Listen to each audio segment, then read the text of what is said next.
there's a huge possibility that I might get replaced from my own firm after maybe a decade or so because there's a LLM model that is, better performing than me. So I wanted to know who is the most famous connection or contact in your phone? Who's that person?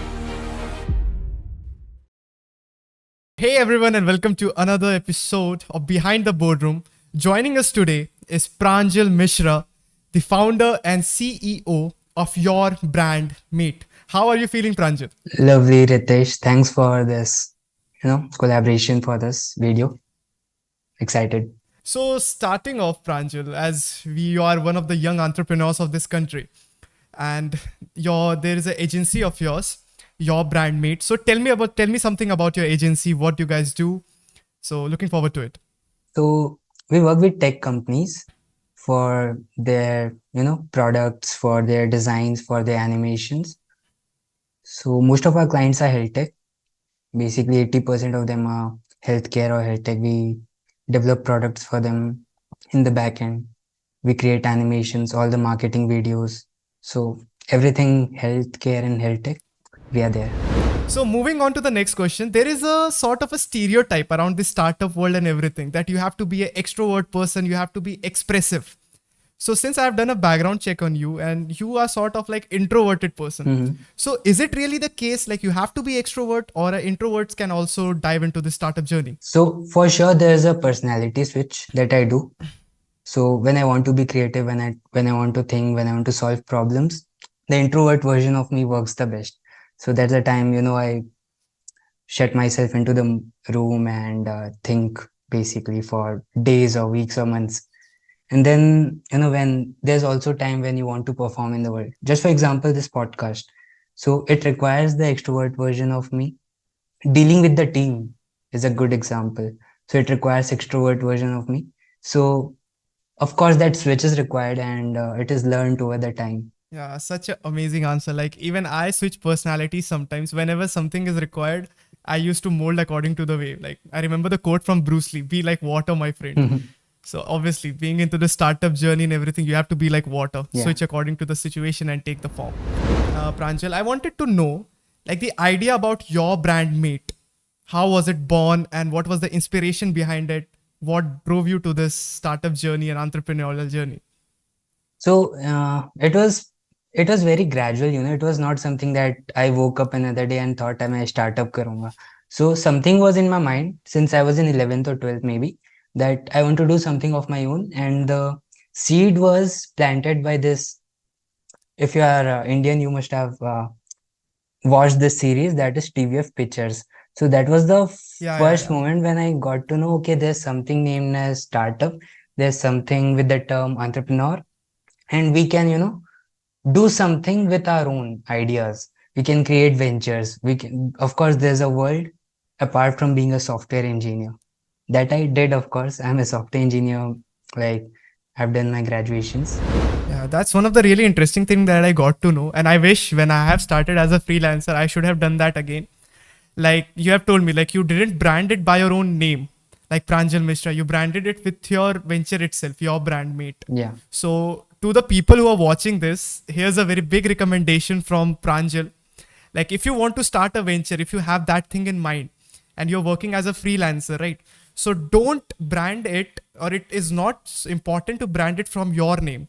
You should definitely brand it by your company's name or something that you want to start or you want to build in the future. There's a small add-on to it. Because both like even if you are branding it individually, there are different pros. If you are going as an agency, there are different pros and cons. So that is another topic to discuss on, but yeah, we can move forward. Yeah, we can also discuss it later in the interview. Well, talking about freelancing, right? So when I have started, when you have started, I think there was a lot of scope about regarding freelancing. Like even the newbies who are new without any experience or portfolio can get a couple of gigs, right? But this post-COVID scenario, like there are a lot of freelancers and people are doing jobs for like almost free. Like the things that they used to charge $10, $15, they're doing it for $5 now. So what are your tips for the new generation right now who wants to start into freelancing? I think the price is not the concern because people in business, they have budget for skills, but reliability is in question. That means if I'm trusting Mm-hmm. someone with any specific project, would he be able to deliver Mm-hmm. that? And Mm-hmm. even in couple of projects, that becomes very sure in the founders or whoever you are dealing with, in their mind, that okay, is he reliable in different or bigger projects. So everyone kind of Yeah, yeah. starts with taking little bets with a different freelancer or contractor, whatsoever the terminology they use. So they kind of trust them with very little projects, and that's what happened with us. So we were trusted with very little projects, and then they start taking bigger risks with you. So I Yeah. think if you kind of fulfill their request in this journey, so I think you will grow with the Mm-hmm. company as well. So that's what is happening with us. Definitely. Like, we are growing with the clients that we have served maybe 2 or 3 years back, and that is the biggest reason. So you don't need a lot of different clients. You just need a couple of clients who trust you, who can refer to you without any issues. Like, they don't want to Hesitation. gatekeep that these are my freelancers. So I think good clients matters the most. But also, if you are reliable enough, if you can deliver in time, if you respect what they're saying, so I think that is enough for entering the freelancing world. So these are some of the great pointers that everyone should take note. Like I have seen people, they started diving for big projects once and for all. Like they're diving right in. Let's take a big project, and what is happening now? They are failing to deliver it. So start with smaller projects, build the trust, and gradually take bigger projects. Right. Yeah. So yeah, that's the procedure. So I myself I'm learning a lot right now. It's been just 10 minutes. We have dived into this session, and I have learned 2 or 3 very unique things. Great. Like when you started as a team, like you have started as a freelancer, but when you started as a team, what was the biggest challenge that you faced during that time? This challenge I was facing like 6 or 7 months back, because even Yeah, I registered my company on 22nd February 2022. Before that, I was just a yeah, freelancer with a brand name, Your Brandmate. I registered the yeah, firm like 1.5 years back. Still, I was one single director. Private limited firm requires yeah, two director. One is my family member actually. So I, even though as a, yeah. so Okay. that's the situation. That the situation was because of one core reason. I was afraid to hire people. Yeah, But I think with time, as the company grew, we are currently 3 members and a lot of different freelancers and contractors in our loop that we trust for different, skills that we want for the project. So I think, of course, this mind shift is not like one step thing. You'll have to be gradual on hiring. Basically, you'll have again, you'll hire someone whom you can trust, right? So if you have worked yeah, with someone for a longer time, maybe with smaller projects, that brings the trust to the level where you can think of hiring them full time. So I think yeah, yeah. that's how I'm doing right now. Basically, all of the people who have trusted with smaller projects as a freelancer or contractor, they are my basically they are my first priorities when I'm trying to hire full time. So, as a founder, you must have found people who have done like finding shortcuts or finding their own ways to easy ways to complete their work. So, how do you handle them in that cases or in that situation? So there could What's your there approach? could be there could be 2 to 3 reasons for that. I won't go very specific. The first one could be lack of training. Suppose Yeah, you have different aim for that particular project. You have different kind of requirements, but you haven't delivered them properly, like what your briefs are. yeah, That could be one of the reasons, like why this happens. And if we specifically talk about cheating, some people are reliable and others are not. So yeah, so yeah. if they are not reliable for longer run, so I think you'll have to take that decision that okay, they are not the people to go with longer and longer decisions. So, since you are a founder and you are a techie as well, so I would like to know one question like, what is that one piece of software or one piece of tool you can't imagine your day without or you can't live without? So there's not one piece of technology, but series of technology, I would say, because Notion for Yeah, everything documentation, that works my as my second brain, as different YouTubers yeah, promote it. Then after that, there's Asana. All the task management happens there. My calendar app, yeah, and if we talk something from productivity, away from productivity, Figma is one go-to where I think a lot.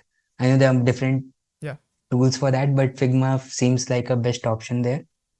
And there's one more, that is Unreal Engine. So I love Unreal Engine. Even though I might not use it on daily basis, but I cannot imagine my life without Unreal Engine. Unreal Engine is basically a gaming engine where any game developer can create their own games. But apart from games, they are doing a really good, work in entire 3D environment. So your office is situated in the Silicon Valley of India, which is Bangalore. Yeah. So coming from a tier 3 city to moving to a tier 1 city, one of the biggest cities of India, how difficult it was for you to adapt with everything, adapt with the culture, and establish your company there? So how was it like, surrounded by tech startups, giants, and everyone? So the story behind shifting from tier 3 to Bangalore is basically it felt like I grew out of this place. Like there were not enough connects, there were not even enough Mhm. minds who can think in, same direction where I'm moving forward to. And when you are Yeah. trying to develop something, that becomes a huge part of it. Like you should have minds who can think the similar way. So that was the reason why I moved from Jagdalpur to Bangalore. And when I moved to Bangalore, I just had 3 months of runway, individual runway. Mhm. That means that apart from company compliances, I just had so that I can survive and take care of Bangalore expense, as you know how hard it Yeah, is yeah, there. yeah. So and thankfully everything worked well. It's been around 1.5 years since I'm in Bangalore. So those of you don't know, Jagdalpur is a tier 3 city situated in Chhattisgarh, which is a state in India. Like we all have connections, right? Like you are one of my connections, you will have multiple connections. So I wanted to know, who is the most famous connection or contact in your phone? Who's that person? So Varun Agrawal is one of my connection. I have his contact. He don't know me. I have his contact saved. I'm just thinking of time where I can text him. And Mhm. again, all of my mentors that I mentioned in various phases, I have their contacts. I have arranged them from somewhere or else. So one of my contact, I've worked with her. She have inspired me a lot. She runs a company named AVTV, Achina Maya, if you know Mhm. her. So I've worked with her in a different project. It was very corporate in nature, but I've learned from her a lot in different phases. So I think those are the most Amazing. famous ones. Like maybe one is in 300K followers. Maybe across social media it would be more, but in one channel. Yeah, So yeah. Talking about net worth, there is one thing that most of the founders hide, but I wanted to know it from you. How much is your salary? hmm, I think I can answer that easily. Because see, it's 30,000 per month, and I have recognized Okay. that for me, as how my expenses are in Bangalore, that's enough for me to take care of. That's like 100% of how much that's my expenditure is in Bangalore. So half of that goes to So rent and half of that goes to basic, and everything else is because our company is bootstrapped, being a service company. So yeah, yeah. everything else goes into company after that. And basically scaling up in terms of team or in terms of different gears that is required for different things. So that's the answer. Amazing. 30,000 per month. So you are living in Bangalore at 30,000 and doing such a great job. It's really commendable. Well, I have this book that I've been reading, Psychology of Money. So I think you have mastered that. So that's really amazing. Like, moving on. This is the question that you guys ask to us, but this time I'm going to ask it to you. Where do you see yourself and your company in the next 5 years? So I want to create a team, you know, maybe I don't want to create a company with hundreds and thousands of team members in it. I don't want to grow such big Yeah, in terms of people, of course, but I want to create a team that is self-efficient. They vibe over ideas, they vibe over building things. yeah, It could be in any medium. It does not only have to do with softwares, but it could be music, it could be movies, it could be books. So I want to create yeah, such a team who vibe over ideas, and they want to create different art in different mediums. Even software is art, yeah, yeah, right? So yeah, yeah, yeah. they want to create different art in different mediums without having that financial things attached to it. So I Yeah. don't want the financial things to be restriction for them too. So I want to create a ecosystem of those things in maybe next decade or something like that. Timelines. So if you were not a founder of your brand mate, what would be your profession? I think that I would have been a great lawyer, maybe corporate lawyer. Great lawyer, corporate lawyer. I don't know, but I feel that maybe. So since you are also from engineering, I am also from engineering. So what happens now? Like most of the first year students are confused which domain to choose, where to go, and what to do. So what are your advices to them? Like how should they start right now? So I think even when you are doing engineering, right? I think it is well known that like engineering is the first step when you don't know like what you want to do in life. So Yeah. that's when a lot of people in India take engineering as a uh, as a subject altogether. But so I think it's all about exploring. Like you'll have to try yourself in different environment, different skill sets, and wherever you vibe the most. It could be writing, it could be hospitality, it could be anything. Movie making, writing code, writing softwares, developing games, making music. Maybe not making music as the AI grows. I don't know how that would impact financially, but Yeah, yeah. let's see. So I think you'll have to try yourself at different places and understand like where you vibe the most and take gradual steps accordingly. As a founder, there would be days like you are going through stress and everything. So what are your ways to de-stress yourself or to chill out or vibe? So what do you think? What do you do during that time? So there are a couple of things. The first, I put my music on and I take a cold shower. Not super cold, but Okay. normal, comforty cold shower. Second one is I play Avicii's music and I vibe with that for hours. Maybe I take around walking my dog. So I think it's this couple set of things that I do. Most of the time that I have noticed, it is very hard to manage your entrepreneurial journey and manage your personal relationships, right? So how do you manage both of this, entrepreneurial journey and your personal relationships?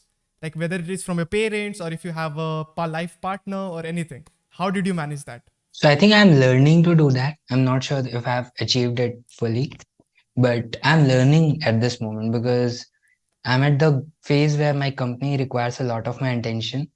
Same goes with my parents and my girlfriend, right? So I'm just learning to do that. Maybe the first strategy that I'm trying is, give couple of days to everyone involved where you can prioritize someone for some day. So I'm not sure if that's the ideal way, but I'm trying to find my way through it at this moment. If you get a chance to go back in time and start your company from scratch, so what will be the approach this time? When I started, right, I was not very confident with the quality of services that I was providing, even though I was, doing good job in terms of quality, but I was not very confident with it. So I was trying to underestimate myself at various places. So I think I would change that. I would take bigger, I would, try to be in bigger leagues as early as possible.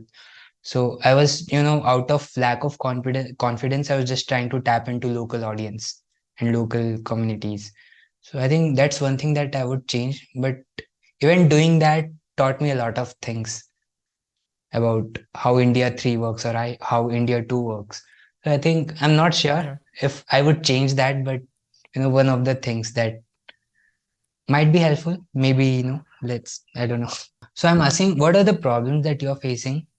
So because when I was in college, so things were very different, and Yeah, yeah. we both were in same colleges. So Yeah. how things were? How do you think that things have changed from how when I was in college, and what are things that are going better? I don't want you to be very specific with the name of college, but still, like in general purposes, like how things are better, how things are worse, and do you still think that this Gen Z evolution is taking place? Like based on my experience that I'm feeling right now, like when I came to college, we had such an amazing seniors. Like I can name all of them, whether it is Sayyid Abdal, whether it is Rohit, whether it is Sayyid Sakir Raza and Rakesh Soni. These are some of the most amazing seniors that I have got, who just grabbed my finger and they just took me to their path. Ki, this is what you have to do, and this is what you don't have to do. And what I'm seeing right now, na, this senior culture is somewhere fading away. Like either it is problem with the juniors that they are not approaching the seniors the right way, or either it is with the seniors who are not interested in what the juniors are feeling. So this is something that I'm feeling right now. Ki there is a lack of proper mentorship, proper guidance. So this is what have changed throughout the years that I have seen. Like in your time, you must have also have got some amazing seniors that might have helped you, because personally, a lot of seniors have helped me. And but I'm seeing right now, like most of the people are lacking is proper guidance, a person to show them the path. So I'm trying my best to be that person for my juniors or whosoever is in need. But I'm feeling right now, but I'm not available for everyone. But there should be a one that you should look forward to. Right. So that's something that I'm feeling right now, which is going around. So if you get a chance to have a superpower that will help your company grow, that will help you grow.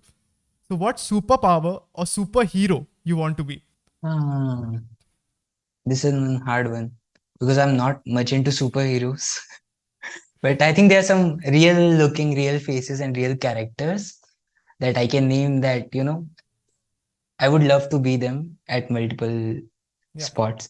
So I'm a huge Suits fan. So I love the Okay. character Harvey Specter, right? So that's one of the character. Then very parallel in the spectrum, there's one of my favorite movies, that is Secret Life of Walter Mitty. So that's a gem of a Okay. watch. Like I want you to watch it personally. That's a gem of a movie. Sure, I'm sure. not sure if I would Sure, like to sure, be sure. the guy, but I think that's a really good and heartwarming movie altogether. Well, there is a very famous phrase, Jack of all, master of none. Mhm. And there is one phrase, Jack of none, master of one. So with which phrase you relate the most? Or which phrase do you think is the one Really good, people should look really forward to? good question, because when my journey started in the professional world, or maybe in the startup world, I was jack of all trades, master of none. But when you start doing something for longer run, you'll have one expertise. You start gaining one expertise with you. So that's more like T-shaped Yeah. learning. So there's something known as Yeah. T-shaped learning. So you have, you become jack of all trades, and then you start taking that one thing into consideration, maybe that you enjoy the most, and you start solving for that more. You go deeper into that particular skill. So I think Yeah. T-shaped learning is the ideal place to be if you are, especially in the startup world, because you'll have to, there are no significant boundaries in the rules, because you'll have to solve for all of the different things as a founder. So, just being in one specific skill will not help you here in the startup world. You'll have to, cross boundaries of skills, and you'll have to learn a lot of different things. So that's why being jack of all trades is helpful. We are living in the artificial intelligence era, right? And the things are going to evolve in a very huge way. So, what are your tips for us? Like, what should we do so that in the future we might not get laid off from our companies or whatever place we are working for? I think that's a hard question, because there's a huge possibility that I might get replaced from my own firm after maybe a decade or so, because there's a LLM model that is, better performing than me. But I think the best we can do as a human race is, we can try to evolve evolve with technology as the world grows. Because if Yeah, we see from nature's point of view, what is this entire evolution, right? So a lot of people will yeah, get yeah. filtered out. People who have evolved with the world will, basically nature Keep going. selection. Yeah, yeah. So I think So, we can just keep evolving with the how the technology grows. Of course, there would be a lot of different phases we'll have to iterate our decisions. But I think that's the best we can do. Evolve with AI, Amazing. learn it. Amazing. I loved the way how you incorporated technology with nature. So it's the natural selection. We humans are intended to adapt, right? Adaptability is the key. We have to live with it. There is no running away or there is no going back. So amazing thing from you, Pranjal. So all the young people out there who want to dive into this entrepreneurial journey, start their business, start their startup. So what will be your tips to them? So I think the best tip that I can give is, and of course, this is not my own tip. I've got it from someone else. I'm basically borrowing it. So Okay. there's that 20 seconds of courage, you know, Yeah. and you have to take that step. It could be, texting someone out of your league.